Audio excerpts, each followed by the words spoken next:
Approaching Hollywood and Wilcox.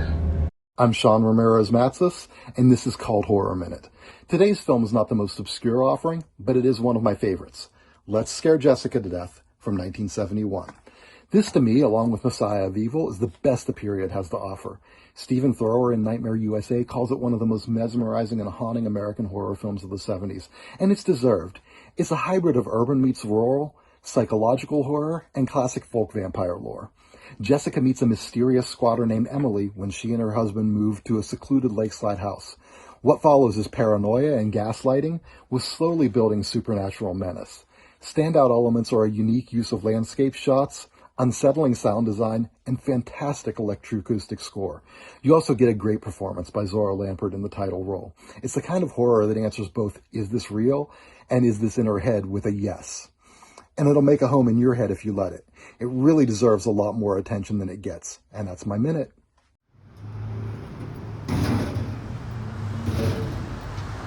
In downtown Hollywood, right on Hollywood Boulevard, smack dab in the middle of the Walk of Fame. Vacant lot. But not any vacant lot. This vacant lot has been untouched for over 20 years. Truly a monument to entropy.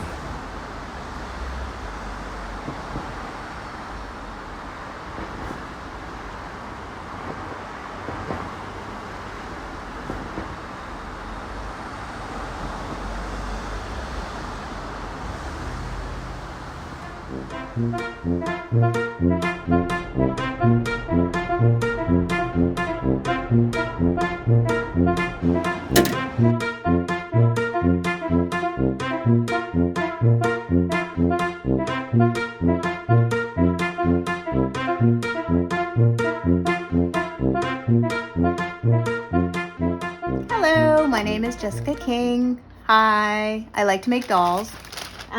Here's some new pieces that I cut out. I thought I would go with a little bit of camo. Ooh. And then I had this was actually a dress. It's a vintage dress, but I liked the fabric and I didn't like the way it looked on me, but I think it'll make a nice doll. You see, I've mixed fabric with fur, and I like to use a lot of different textures. The ears, very camo, and arms and legs.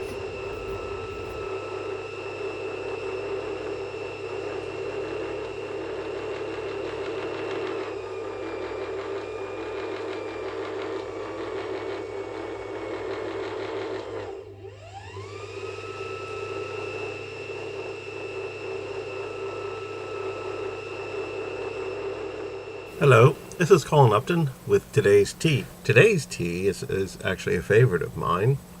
It's called Dorian Grey. This one has actually become one of my favorites. It's got quite a complex flavor. The Dorian Grey seems to have the hint of caramel in it, but without any caramel. It has, let's see, cornflowers, linden, which is some sort of tree, blossoms, mallow, which is a plant apparently related to the hibiscus, and the marshmallow. There is actually a marshmallow plant, apparently, and apple. And the combination does come off as not overpowering or anything, but it is rather complex, and it does add up to quite a nice, flavorful tea. It's also very good to smell. Yeah, you should check it out. It's a fine, fine tea. Cheers. Please consider supporting our channel by joining us at Patreon.